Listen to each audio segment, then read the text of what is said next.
picked up a Kestrel Flex in the mail today. I was pretty excited about it. Packaging was good. I ordered a size 1. I'm 6'3". I have a 32-inch waist, and I'm about 195 to 200 pounds. This Kestrel Flex came with that beanie that you just saw, and then it also came in this nice little black bag for storage.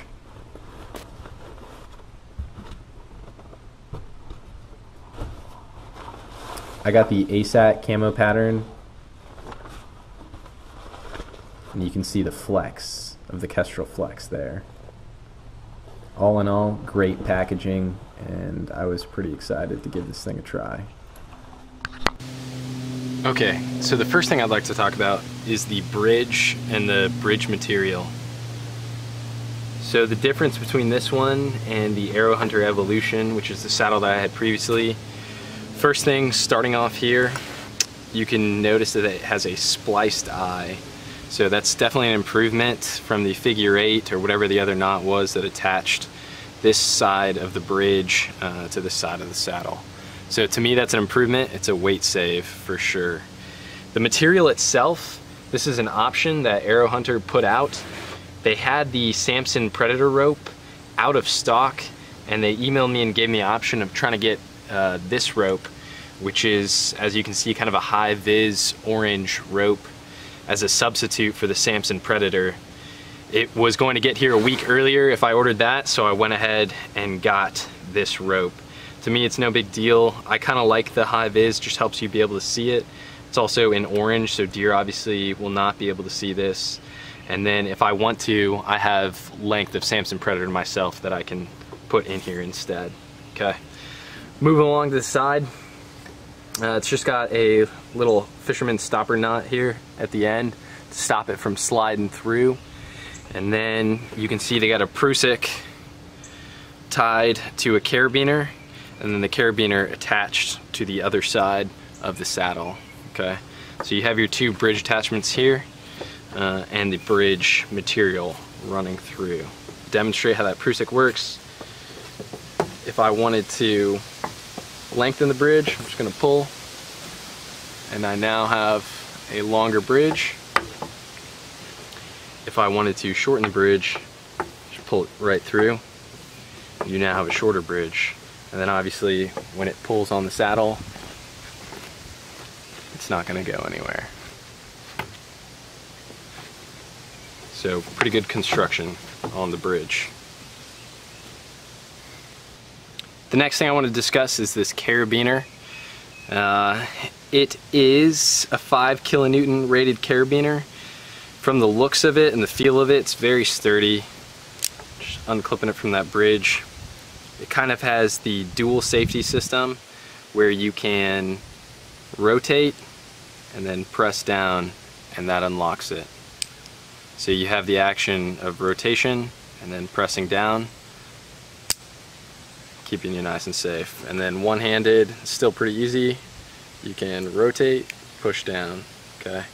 And these do make some noise if you let them go like that. But all you gotta do is be careful with it, and it'll go real quiet. Just like that. All right, now I'm gonna take a look at some of the adjustments on this saddle. We'll go through, one of the biggest selling points of the saddle is that it's very adjustable and that it is more comfortable than its predecessors. So I'll kind of take a look at that here. Obviously, you can adjust the bridge to whatever length you want within reason. Looking around the rest of the back of the saddle, and one of the main things that they were talking about with the saddle is this flex, and that's why they call it the flex. And you can see that right there, that it flexes out. And what it looks like to me is just a couple pleats in here that fold and unfold, so that while you're wearing it, it's just kind of like this. And then when you're sitting in it or leaning in it, those pleats open up on you, and that's what supposedly makes the cupping action and keeps it from sliding down. So adjustments on the back of the saddle, it looks like that's about it. I'm gonna go ahead and flip her over. Okay, adjustments on the front of the saddle. You obviously have these buckles. These buckles have straps. These straps are all adjustable. So for waist, line. You can adjust all of those, and once I get set up I will do that. It's got these quick release buckles that apparently push down. Let's see, oh, okay, push out and it releases right there. So push in, clips in, push out, pulls out. I'm sure you can get quieter with that as well. Yep, okay, you can get pretty quiet with that. So you got the waist adjustment system. You also have the leg adjustments. So you can pull those tight, loosen them up with the buckle. I like how sturdy they feel. And then same thing here, looks like you pull out and that pulls right out. So you have kind of a quick release leg system. That'll be handy instead of having to step through all the loops. You can just undo them and then redo them as you're going in. Same thing on this side, obviously. One thing I do like is that they included these little elastic keepers so that you can roll up whatever excess material you have and then put this elastic keeper on it to keep that good and tight. And then as far as adjustments, that seems to be about it. So you have the bridge itself that you can adjust. Obviously when you're to the tree, you can adjust that tether. You also have the saddle itself, which stretches. And then the only other ones are these obvious ones, which are the leg loops, which can be adjusted, and the waistbands. Okay, I wanted to talk specifically about the buckles. So the waist buckle, a lot of the things I've heard online is that they're noisy, and I can hear some of that noise from the sound of it. Some of it is from the actual action inside here, but it does sound like some of it is this little guy right here where the webbing is attached to, and I'm sure that I can go in here with some of my either skateboard tape or other material, silent stealth strips, and get that a lot quieter. So it does, for those of you who can hear that, it definitely makes some noise, but I think that that can be mitigated, and I'll let you know once I can get a better, once I get some field tests of this bad boy. So leg straps, same thing. The thing that I do like about all these is that they are very rugged. They seem pretty tough. Let me see if it's got a safety rating on here. I don't see a particular safety rating on here, but it looks like and feels like they're rated for some serious weight. So that'll be helpful if you're wanting to use your saddle for rappelling, or if you just want that extra feeling of safety. Even though the waist strap isn't that critical for a weight bearing system when you're in the saddle, because really the bridge attachments and the saddle itself is holding all your weight. But if you just wanted that extra security, you can tell that these are very robust. Only downside, like I said, is that they are kind of heavy.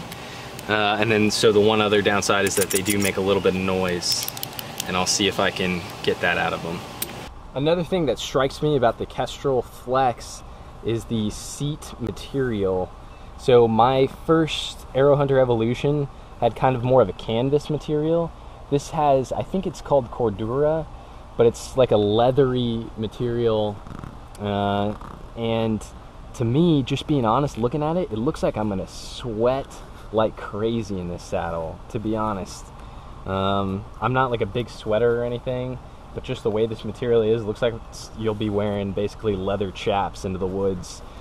I can't speak for it, so I can't speak for it in experience, so don't take that as gospel, but this does look like it's gonna be pretty sweaty. It does look super durable, and I can tell it's got a little bit of stretch to it. This material does have some stretch to it, which I think will add to those pleats in the back to make it more stretchable, but it looks like it's not gonna breathe very well, and I'll take a look at that when I evaluate it in the field. Okay, flipping it over here. On the outside, it's got a more porous material, it looks like, so that just that inside piece just feels like it's gonna be pretty sweaty. We'll see. But as you can see, I got the ASAT pattern camo. Also available for the Kestrel is the Kestrel Flex is the ASAT, like you see here. They have a Predator camo version, and then they have some sort of camo version that looks like mossy oak, but it was on the original Evolution. So when I saw this, to be honest, Yeah, is it kind of a marketing gimmick? Maybe. But when I saw that they had the ASAT camo pattern, I couldn't help myself and I had to get it. Last thing I want to mention about the saddle, other than the obvious flex, and that's why they're calling it the flex right there, so you can see that flexing motion,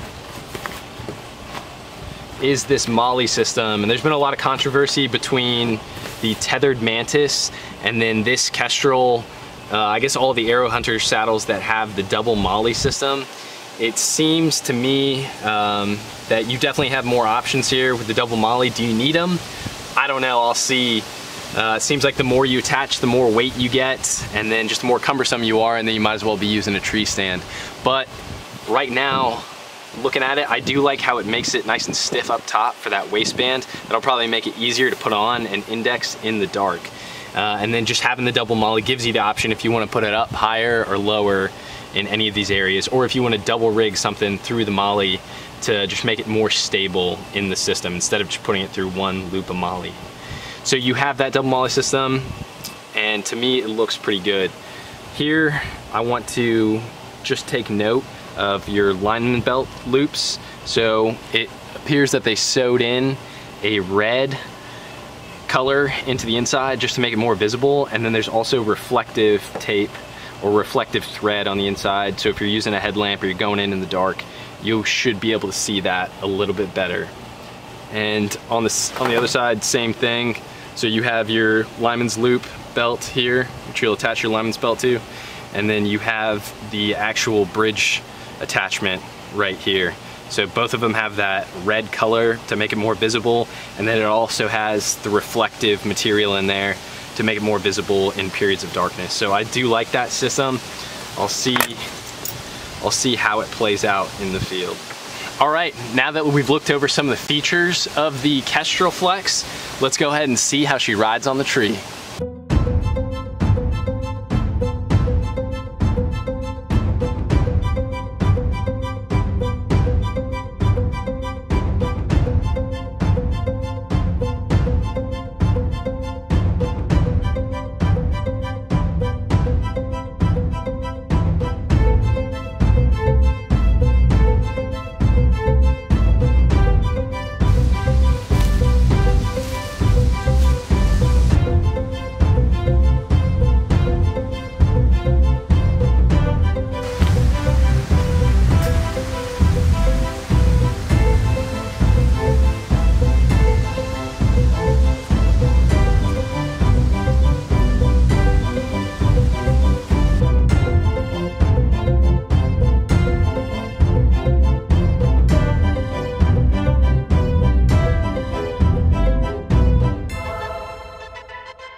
I can definitely tell that it's cupping right around my cheeks and keeping that saddle in place. I don't know if you can see, but the leg's going straight up and then it cups right around it. And you can see those pleats. The pleats are out right there, and it's definitely cupped me in. I gotta say, initial impressions are that this thing is extremely comfortable.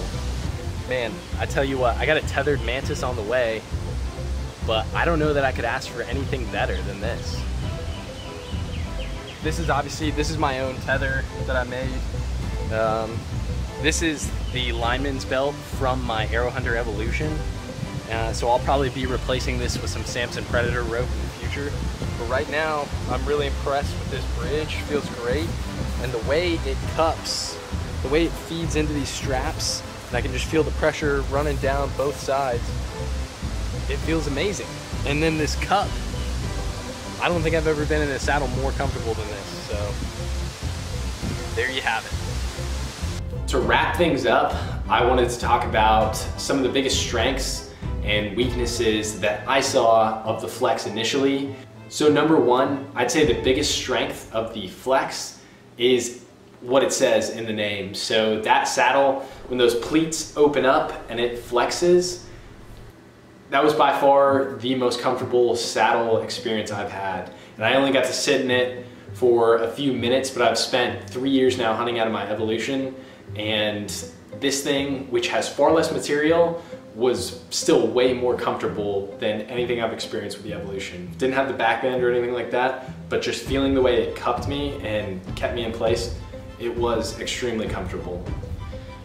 The biggest disadvantage that I saw with the Flex right off the bat was just the material of itself. So sometimes a product's greatest strength is also its greatest weakness. So that flexible material was really good, but it didn't seem that breathable. And today was a pretty nice day. It wasn't too humid outside, but I could see hunting that early season where that material just doesn't look like it breathes at all.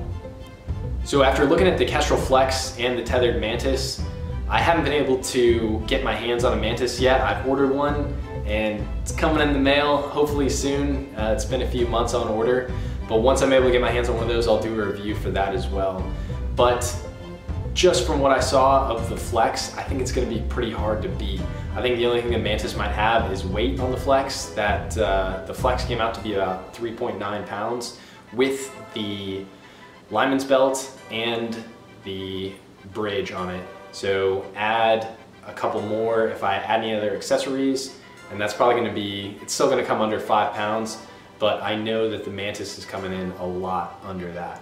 So I think the advantage of the Flex right now is that it's extremely comfortable, and you can also have that cool camo pattern on the outside, but the Mantis might be a little more breathable, maybe a little bit more user-friendly for the early season. To non-saddle hunters, so guys that are looking into getting into saddle hunting, and I've never tried it before and you're considering the Flex, now that I've tried it, I would definitely recommend it to first-time users. Just the comfort that I experienced with that thing is better than, like I said, the Evolution that I've been using for the last 3 years, which, if you look at it, has has more robust leg setup. It's got a higher back band. It's got a lot of things that should make it more comfortable, but I guess just the material of that Flex made it extremely comfortable. So if you're considering buying a saddle and this is your first one, I would definitely recommend it. If you already have a Kestrel or you have a Mantis, right now I don't have enough information to tell you whether or not buying the Flex is worth it or not. It does have the camo pattern that makes it pretty cool looking, but we all know that's not gonna kill deer, the camo pattern, and I really doubt it's gonna make a difference. For me, it was definitely some serious clickbait, and the ASAT camo got a hold of me, and I really wanted to have that. So I'm not gonna lie, I fell for some hype, and I got it. Does that make me a crazed fanboy for the Kestrel Flex? Maybe. All in all, to wrap things up, I think the Kestrel Flex is a great product. If you already have a AeroHunter Kestrel, might not be worth it unless you're extremely uncomfortable in the AeroHunter Kestrel, then maybe trying out the Flex would be worth it. If you have a Mantis and you're thinking about getting the Flex, I can't speak to that yet, but when I do get a Mantis, I'll be able to tell you more about that. Thanks for watching. Have a great day. Like and subscribe, comment below. If you have any questions, ask me down below and I'd be happy to get back to you.